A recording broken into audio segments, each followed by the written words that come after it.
Friends, hello. My name is Ihor Havryshchak. It's July 2nd, Wednesday, and I'm going to give you a look at the most important news from this crazy world. I would like to encourage you to subscribe to YouTube channel 24. In the description to this video, there is a link to my YouTube channel, where I regularly update you with analytics. Of course, please like, comment, share your comments, suggestions, and wishes. They are welcome in the comments. Feedback from you is very important to us. I want to know your emotions, your thoughts, your moods throughout our conversation today, and I will ask you about it regularly. What are we going to talk about today? Donald Trump, the 47th President of the United States, has really stunned with his decision to provide military assistance to Ukraine, and his approach is different from what he said at the North Atlantic Alliance Summit.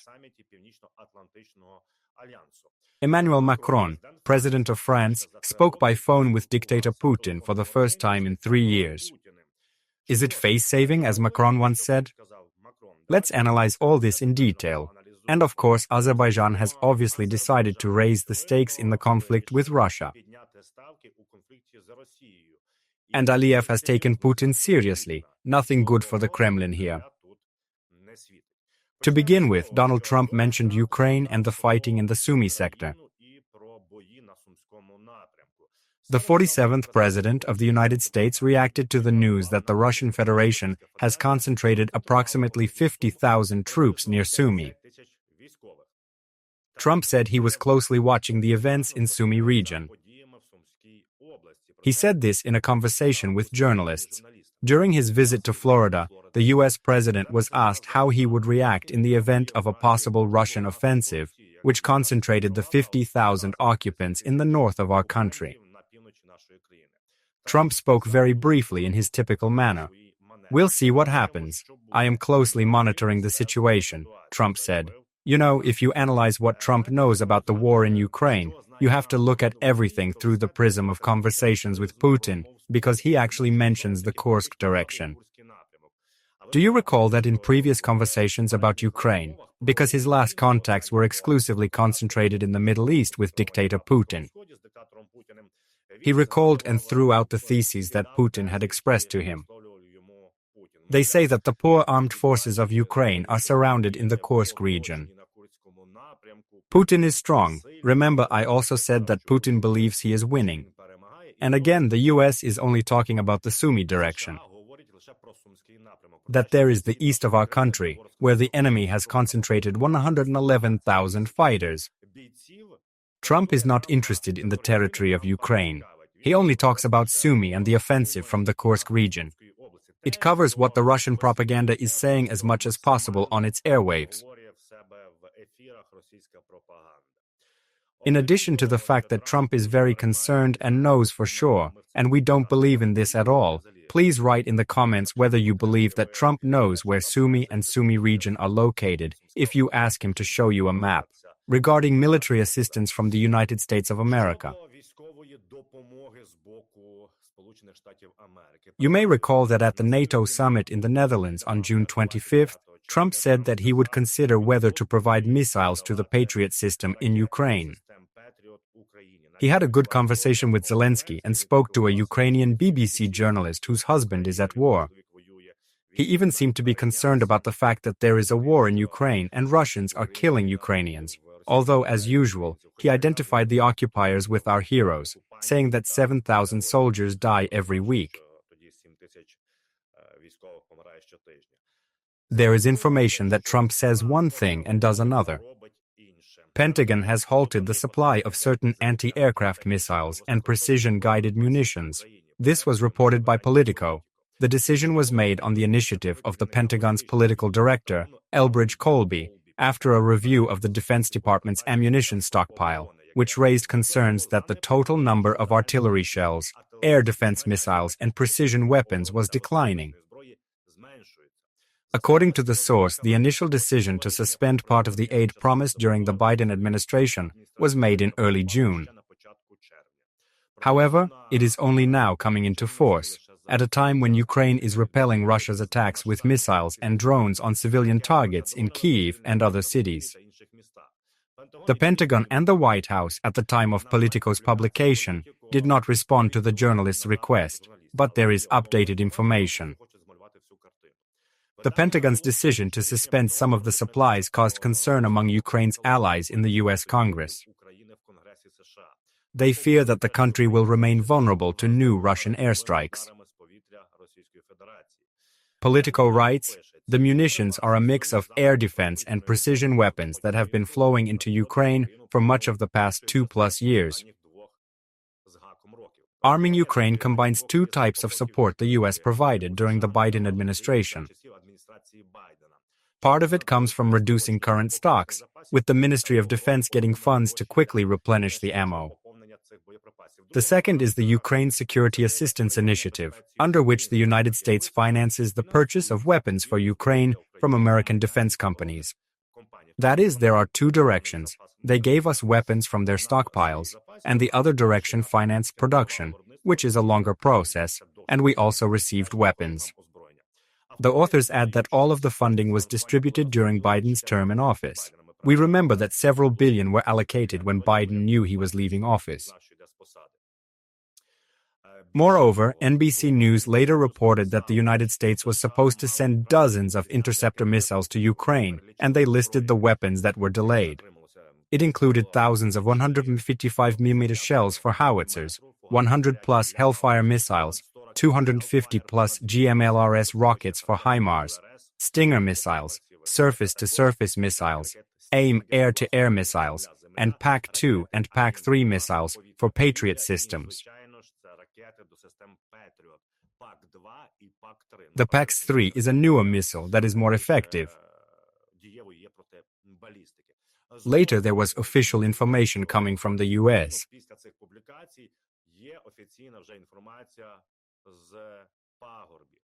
The White House confirmed that the supply of certain types of weapons to Ukraine, including missiles for the Patriot system, has been suspended. Deputy White House Press Secretary Hannah Kelly told American reporters about this. This decision was made, the spokeswoman says, to put America's interests first after the U.S. Department of Defense reviewed the military support and assistance that our country provides to other countries. The strength of the U.S. military is not in doubt. Ask Iran, she said. Moreover, I want to tell you that some of this aid, some packages, missiles, were already on the border with Ukraine, and they were turned around. This is how Trump follows through on what he said. Well, it's true that the warning was given in early June, so he was openly lying at the NATO summit. He knew that they were taking away Patriot missiles from us, and he said that we would see if we could transfer them. And if they say that they have critical stockpiles there, we know very well that they are transferring a lot of weapons to Israel. This is one thing. Secondly, what was approved was voted as part of the congressional aid package. Bipartisan support, the Republicans and Democrats voted and knew exactly what was going where and how it was going. This is a banal pressure from Trump on Ukraine, and this is absolutely unacceptable. But I hope that we will be able to buy a package of weapons. It is clear that assistance from Biden was free. Perhaps that's why they stopped us, because they want to sell us these weapons, not just provide them. But Ukraine and our partners in Europe have long ago declared that they are ready to buy. Just let them do it, buy a military package. And of course, yesterday's news, which was all over the media, was that French President Emmanuel Macron spoke with dictator Putin. For the first time since 2022, they had a phone conversation. They discussed the situation in the Middle East and war against Ukraine. By the way, there are reports that there are two different outcomes of this conversation, meaning what they say on the Champs-Élysées in France and what the Kremlin says. Speaking about Ukraine, according to Kremlin, Putin called the war a direct consequence of the policy of West that ignored Russia's security interests, created an anti-Russian bridgehead in Ukraine, and are now dragging out the fighting by supplying weapons to Kyiv. Putin also reiterated his approach to possible agreements, They should be comprehensive and long-term, according to the Kremlin's official statement. Given the new realities and addressing the root causes of the Ukrainian crisis. The rhetoric is unchanged. There is absolutely nothing to discuss from the Kremlin. The Elysee Palace reported that the phone conversation between Macron and Putin lasted more than 2 hours. Let's take into account the interpreters, maybe an hour of talking or a little more. Macron's office says the leaders discussed the war in Ukraine and Iran's nuclear program. To quote, the president emphasized France's unwavering support for Ukraine's sovereignty and territorial integrity. He called for a ceasefire to be established as soon as possible and for negotiations to begin. Macron's spokesperson added that the two leaders will also continue discussing this issue. Macron wants to keep talking to Putin. They also discussed the Middle East, especially the Iran-Israel conflict and U.S. strikes on Iranian nuclear facilities. The last conversation was on September 11, 2022. Later, it became known that Macron dialed Vladimir Zelensky after a phone conversation with Putin. He said that the Kremlin's position remained unchanged. Putin does not demonstrate readiness to end the war. Let's analyze this conversation of Macron's.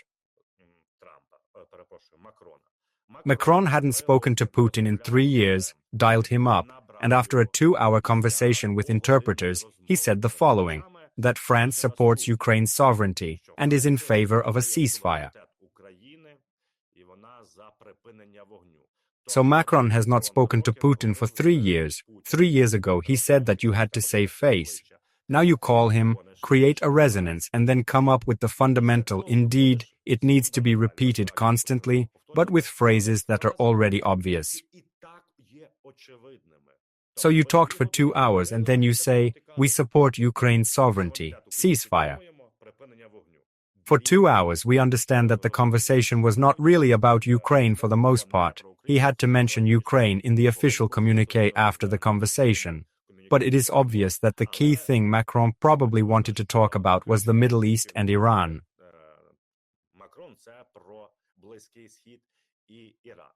Why is Macron so interested in the Middle East? First, because Europe has absolutely no influence. It has been losing diplomatic influence for a long time and irrevocably, including in the Middle East. Secondly, let me remind you that Emmanuel Macron is the only European leader who knows Trump by work, by position since his first term. France is also a country with a full nuclear cycle, from mining, conversion, reprocessing, enrichment, and so on and so forth. It is a full-fledged nuclear power. Third, Macron has always tried to stand out. We know that his term is coming to an end, and he is no longer eligible to run for the presidency. Perhaps he is aiming somewhere else and wants to be a geopolitical player. It is also known that Trump has repeatedly humiliated the European Union, and we know very well that he despises this structure and does not consider it a negotiating entity.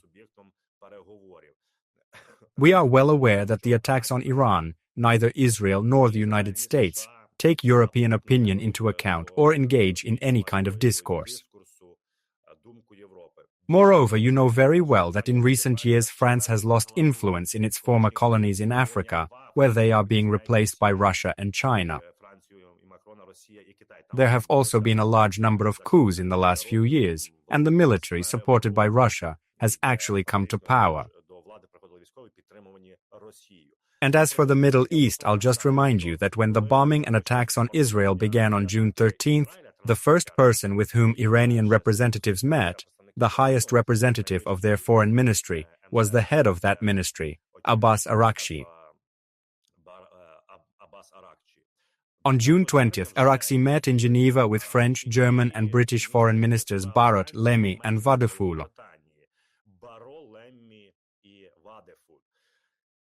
And then Araghchi flew to Moscow for a personal meeting with Putin. After that, this meeting took place even on June 20th, and on the eve of the US bombing, Donald Trump praised Europe's ability to mediate in 3 words.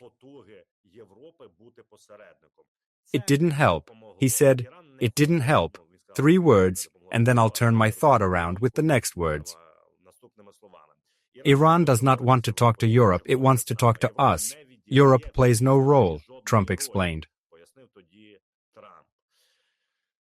And so Macron is trying to regain some of his status as a person who is doing something in a geopolitical direction. Because I want to remind you that all the meetings are at the highest level, as it is from the US point of view. Trump is talking about something about Putin with Putin. Trump talks about something with Xi Jinping and China. And if we talk about Ukraine and European countries, you remember that after a conversation with Putin, he always does not dial up. He says, after that I talked to Macron. There was Keir Starmer, Donald Tusk, Emmanuel Macron, Friedrich Merz, Zelensky. I called and shared Putin's demands. In other words, he sees Europe as a collection of countries where he cannot single anyone out. Emmanuel Macron wants to stand out. He wants to demonstrate that he influences processes and represent Europe, because Trump perceives only individuals as businessmen. He perceives presidents of other countries and the country as their own business. And Emmanuel Macron is trying to jump out of the gray mass of Europe's leaders for Trump and be at the highest level. Moreover, he always tries to oppose himself to Trump on his level. About Greenland, he says that the United States has no right to encroach on this island. About Putin's mediation in the Iranian-Israeli conflict, he said that Putin has no right to mediate at all, because he himself violates all UN charters. And then he calls Putin and promises to talk further. Emmanuel Macron is simply trying to raise himself to the level of world leaders. This is obvious. And to try to influence diplomacy not only in Europe, because in reality, the European Union does not influence anything. And this is true on Trump's part. They can't even promise anything to anyone. They can't protect anyone. They can't protect themselves. They cannot help Ukraine, a European country, fully either. Moreover, I would like to remind you that when Trump imposed sanctions on Iran in 2015, he withdrew from that agreement. An agreement was signed, but he withdrew in 2018. And Iran was under heavy sanctions. So France, the UK, Germany, they created a separate payment system called Instex. And the headquarters was in Paris. And this payment system, this payment mechanism, was created to circumvent US sanctions in order to continue buying Iranian oil products. Macron's true goal is to restore Europe's geopolitical weight, and he will be the face of the old continent.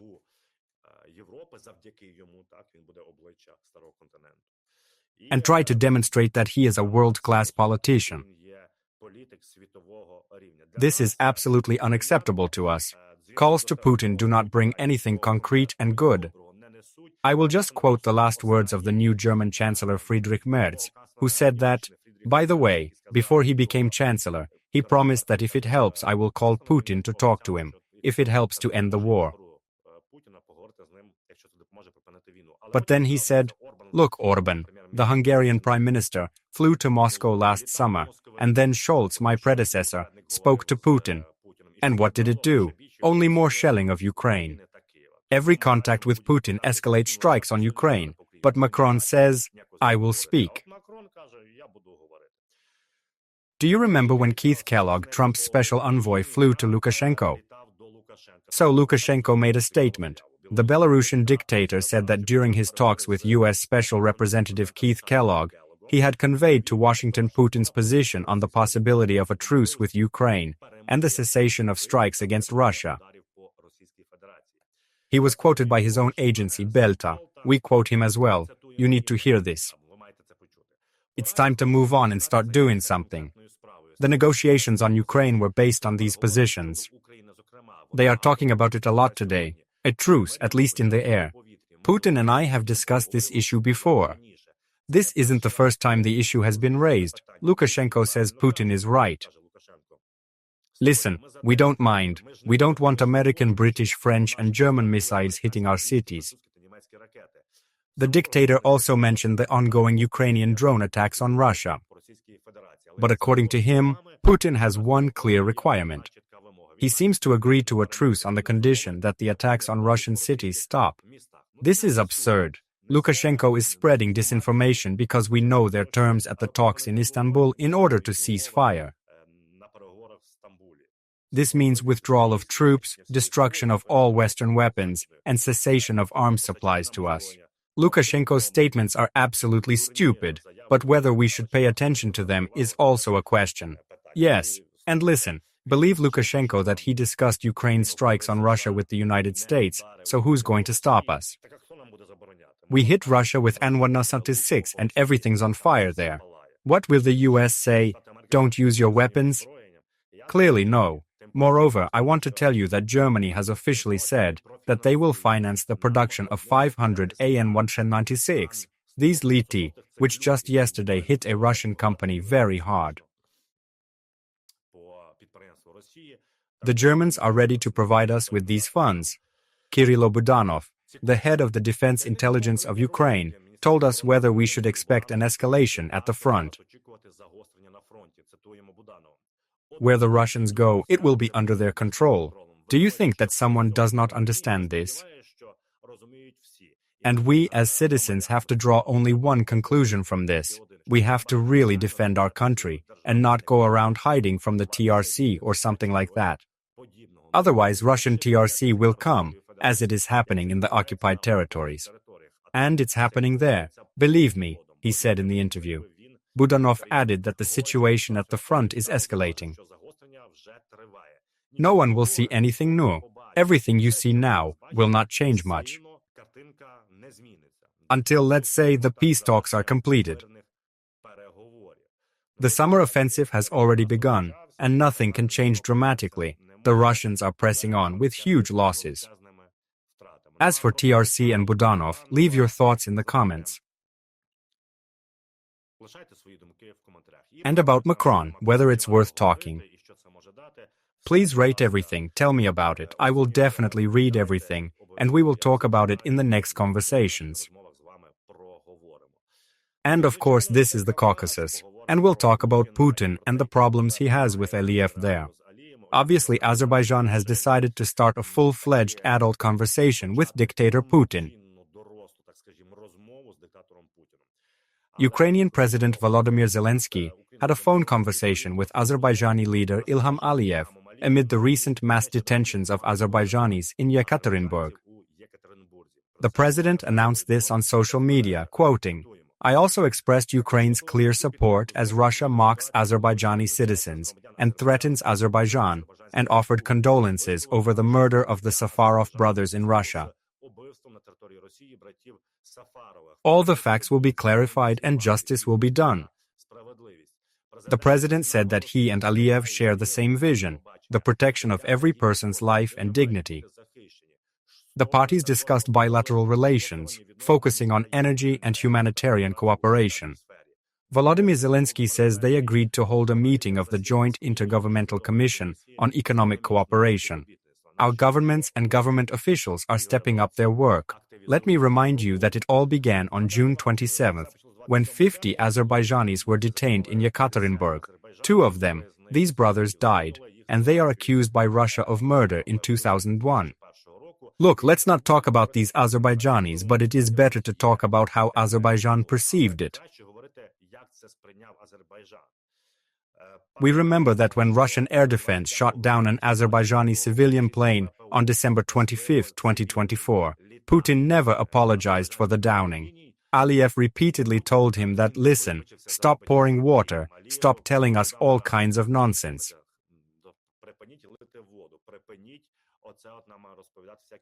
Just admit that your air defense system shot down our plane.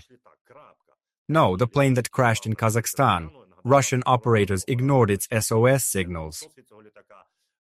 The Azerbaijani pilots tried to keep the airliner flying as long as possible to reduce the number of victims of the crash. They succeeded, they are very good, but the bottom line is that Aliyev never got anything from Putin. And he has already used the detention of 50 Azerbaijanis as a pretext. Sputnik Media, a Russia Today resource, has been detained en masse in Azerbaijan. Then they detained various IT people, saying that they were FSB agents. Later, the most interesting thing that the authorities in Azerbaijan did was to do this. They reported through the media that they had intercepted the conversation when the Russians shot down an Azerbaijani airliner at the end of last year.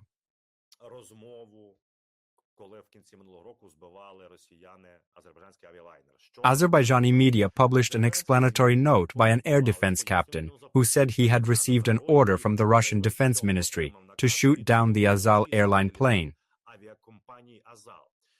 Their popular publication claims that they received the letter from anonymous sources. With the explanation of the captain of this air defense system, he says that at 8:11 the target detection station detected a potential target, which I took on precision tracking. What I reported, at 8:13 I provided coordinates. I was given the command to destroy the target by phone. He ordered the operators to shoot. The first missile missed the target.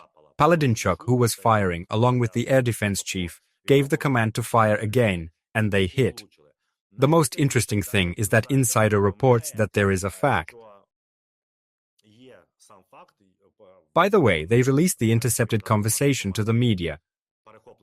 Yesterday, Paladinchuk confirmed that he was indeed in charge of this air defense system, but when he transmitted data, he saw the characteristics of what was flying and where, which is what I'm getting at. The Azerbaijani media emphasized that judging by the figures that Captain Paladinchuk passed on to the command, it could not have been a drone, since the Ukrainian army does not have drones capable of flying at such a speed of 432 km/h and at an altitude of 8 km. So he knew it was not a drone.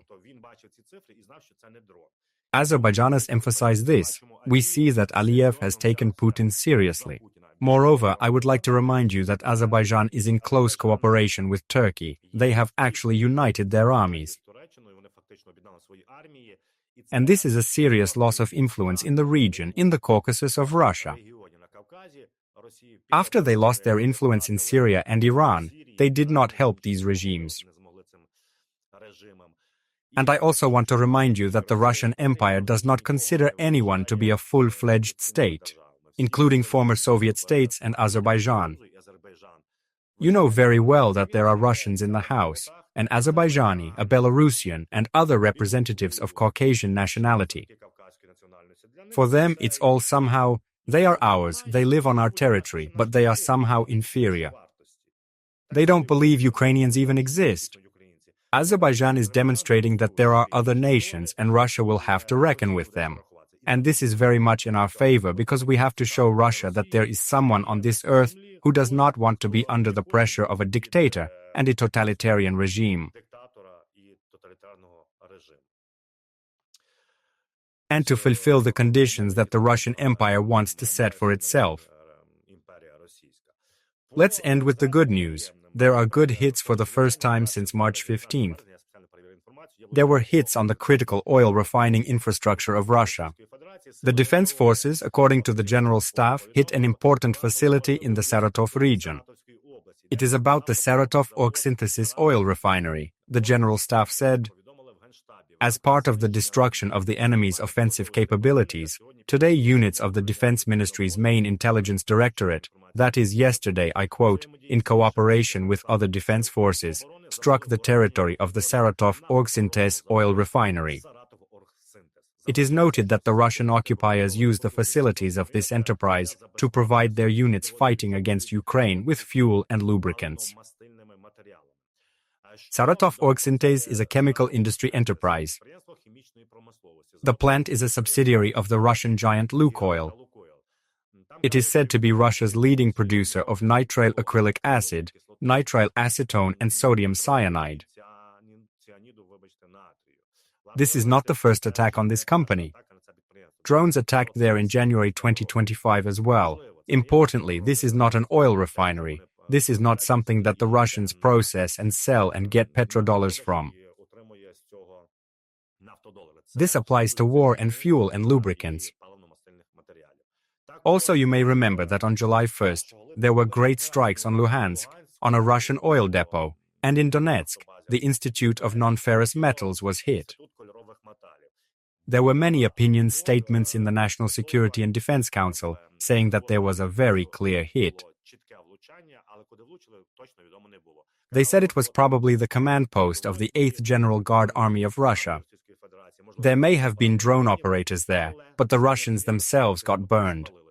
They wrote the following: "We are mourning Ruslan Valerievich Goryachkin, who died on the night of the 30th, from the 30th to the 1st. And we know the following. Who is Goryachkin? He is the Chief of Staff of the 8th Guards Army of the Russian Federation. Colonel Goryachkin was liquidated in Donetsk. That is, it was indeed the highest command post of the entire army in this area, and the colonel was eliminated. We thank our Ukrainian Defense Forces. Well, that was the most important news as of the morning of July 2nd, Wednesday. I would like to ask you to subscribe to Channel 24 and my YouTube channel, which is in the description. Make sure to like, let us know where you're watching from, share your comments. It is very important. Let's promote pro-Ukrainian content, Ukrainian language content in the face of total pressure from the Russians with their false propaganda.